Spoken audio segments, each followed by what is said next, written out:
sedikit untukku, sehingga diriku bisa memilikimu. Berbagai cara telah aku lakukan untuk hidupmu, hingga aku mengorbankan hidupku. Buka hatimu.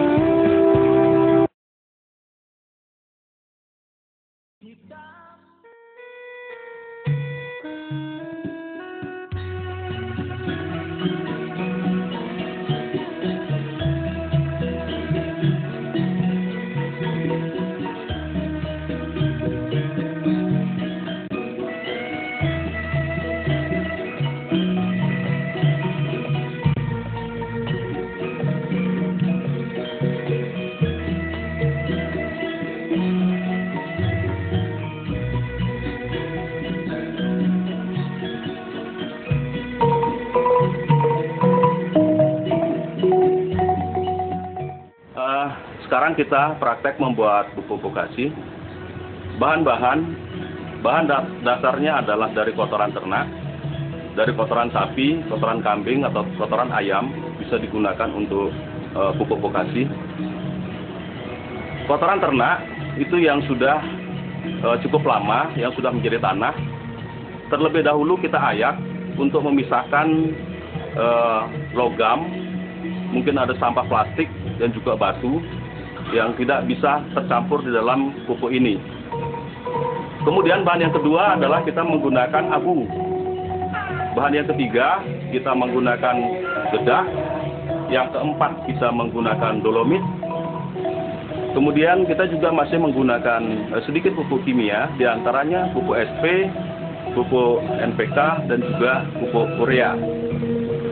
Bahan starter atau mikroba kita menggunakan jenis MM17 vokasi. Komposisi bahan dasar yaitu dari kotoran ternak itu antara 500 sampai 700 kg. Kemudian abu itu 100 kg. Kemudian kita menggunakan dolomit juga 100 kg. Ditambah dengan dedak hanya 50 kg saja. Kemudian untuk bahan-bahan pupuk kimia kita menggunakan SP itu 10 kg, kemudian NPK 10 kg, kemudian pupuk urea itu 15 kg. Dalam 800 kg pupuk vokasi kita menggunakan 5 liter bahan mikroba. Cara pembuatan, yang pertama kita masukkan air ke dalam drum yang sudah kita siapkan. Kemudian kita masukkan mikroba di dalam air.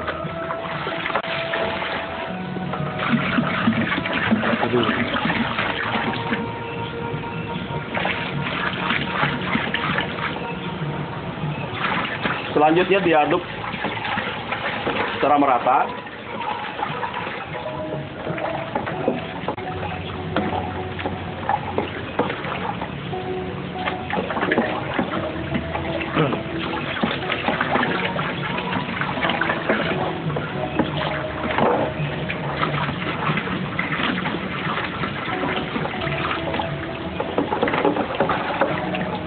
Kemudian pupuk NPK kita campurkan dalam cairan ini.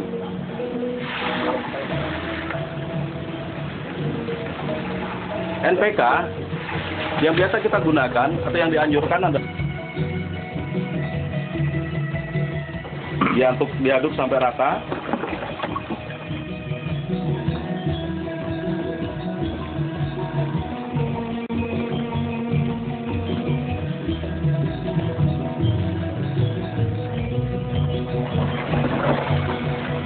Sambil menunggu bakteri ini berkembang biak di dalam air, kita lanjutkan ke langkah berikutnya.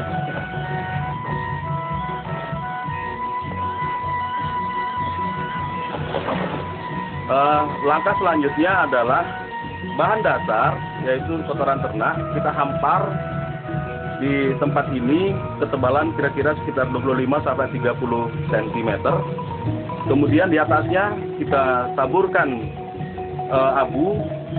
Di atas abu ini kita taburkan dolomit. Selanjutnya terakhir kita taburkan di atasnya dedak. Kemudian kita aduk sampai rata. Ini adalah merupakan pengadukan pertama. Setelah dilakukan pengadukan pertama, kemudian disiram dengan campuran air MM17 dan NPK untuk yang pertama. Kemudian selanjutnya diaduk sampai rata. Setelah dilakukan penyiraman mikroba yang pertama, diratakan seperti ini. Kemudian dilanjutkan dengan penyiraman mikroba yang kedua. Kemudian diaduk kembali yang ketiga sampai merata.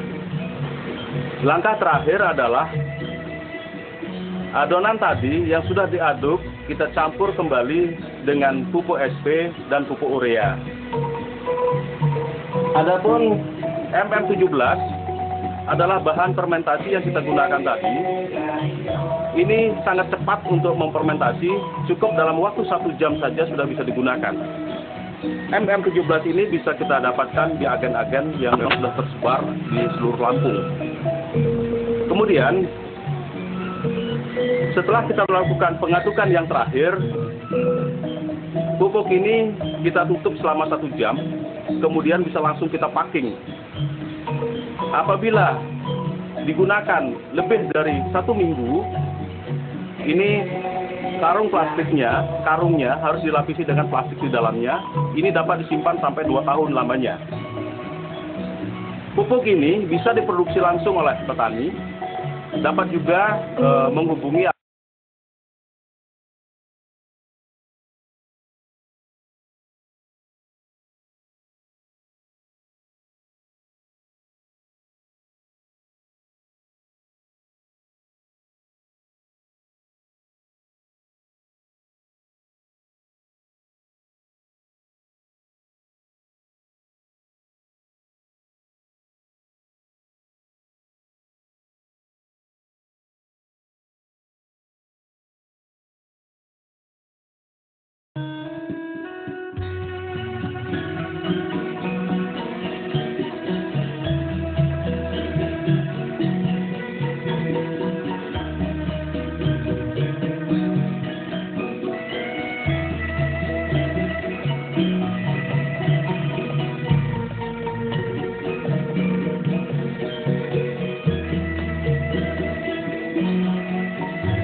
Sekarang kita praktek membuat pupuk organik.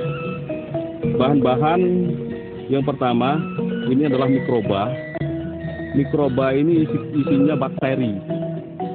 Bakteri ini yang akan berfungsi untuk melumat bahan-bahan pupuk yang akan kita fermentasi nanti. Ini 1 liter cukup untuk 1 ton pupuk. Dicampur dengan air 200 liter, kemudian dicampur dengan gula 2 kg. Kita aduk bakteri ini dengan waktu yang sangat singkat akan berkembang biak. Bahan yang kedua adalah kita menggunakan dedak. Dedak ini yang berfungsi untuk menjadi makanan daripada mikroba setelah nanti kita fermentasi. Bahan yang berikutnya adalah merang atau sekam. Kemudian bahan dasar itu boleh dari jerami, sisa-sisa makanan ternak dan juga daun-daunan bisa kita gunakan untuk pupuk organik. Dan bahan yang terakhir adalah dari kotoran ternak. Untuk 1 ton pupuk itu 500 kg adalah bahan dasar. Kemudian untuk kotoran ternaknya adalah 30%. Berarti dalam 1 ton itu membutuhkan 300 kg. Kemudian sekamnya 10% dan dedaknya 10%. Memulai praktek ini saya persilahkan untuk menuangkan mikroba ini ke dalam air.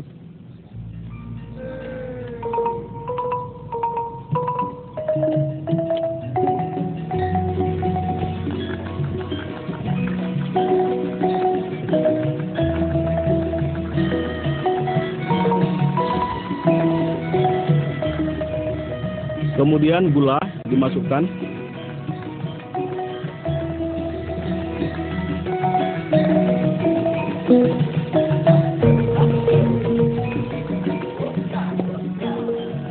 Selanjutnya diaduk supaya gulanya larut.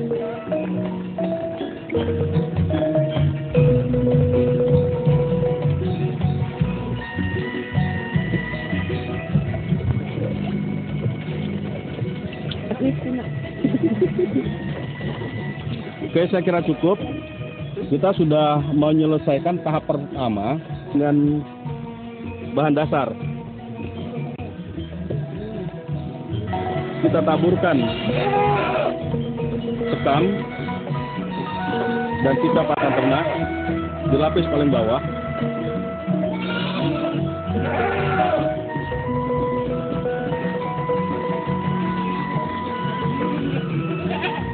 Sekam diratakan kira-kira 1 kali 2 meter. Rapikan.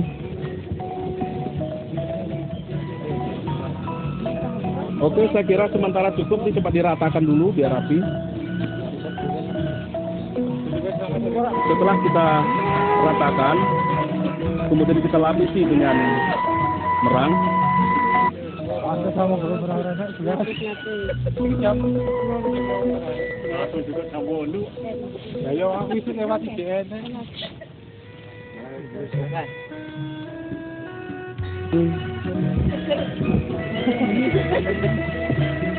Apa ya?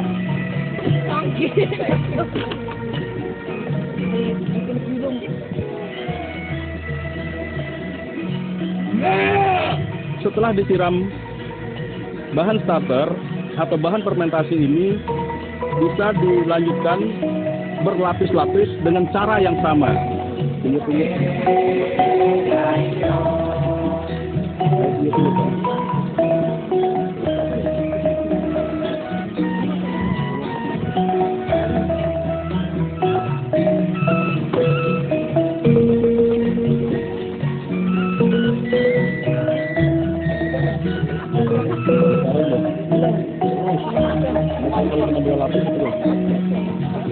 Dua lapis bisa 3 lapis ya. Kalau bisa 3 lapis sudah dulu. Bisa 3 lapis aja ya, 3 lapis ya.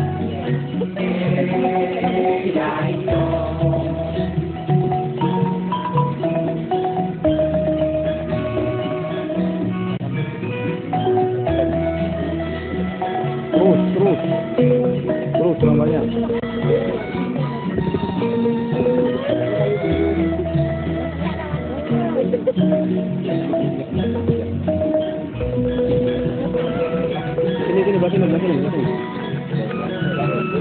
Cita-cita kenapa kok?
Tetapi sering dikontrol.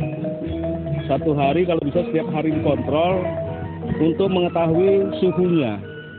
Suhu yang ideal itu 50 derajat Celcius. Untuk mengetahui apakah lebih atau tidak 50 derajat masuk tahan 50 derajat kurang lebih. Kalau nggak tahan terlalu panas berarti ini suhu terlalu tinggi, dibuka tahan. Nanti ditutup lagi. 1 minggu kemudian ini nanti dia diaduk, dibuka, diaduk, kemudian ditutup lagi. Di 2 minggu kemudian diaduk lagi, ditutup dalam jangka waktu 18 hari sampai 21 hari paling lama. Ini sudah siap dipakai untuk membungkus apapun. Apakah itu padi, apakah itu jagung, apakah itu coklat, sayur-sayuran, apapun bisa.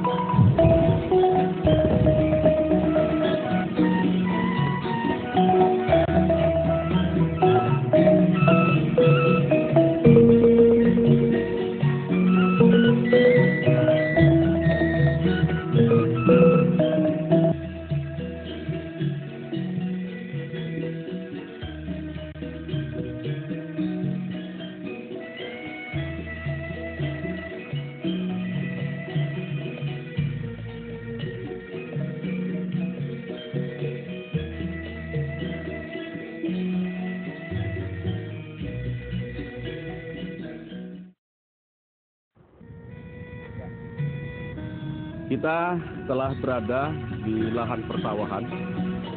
Yang perlu saya jelaskan, yang pertama adalah cara pemupukan. 1 hektar lahan membutuhkan pupuk sekitar 4 ton untuk 2 kali pemupukan.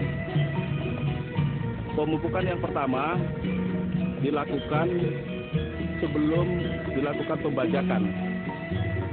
Tebarkan pupuk secara merata, kemudian digenangi air macak-macak. Usahakan air jangan sampai mengalir. Kemudian 10 hari kemudian baru dibajak sambil menunggu pupuk meresap dalam tanah. Selanjutnya lakukan pengolahan lahan sebagaimana biasanya. Dapat juga pemupukan pertama dilakukan setelah dilakukan pembajakan pertama. Kemudian dilakukan pengolahan lahan sebagaimana mestinya. Apabila lahan kita baru pertama kali menggunakan pupuk organik, kita masih bisa menggunakan pupuk kimia, yaitu pupuk urea.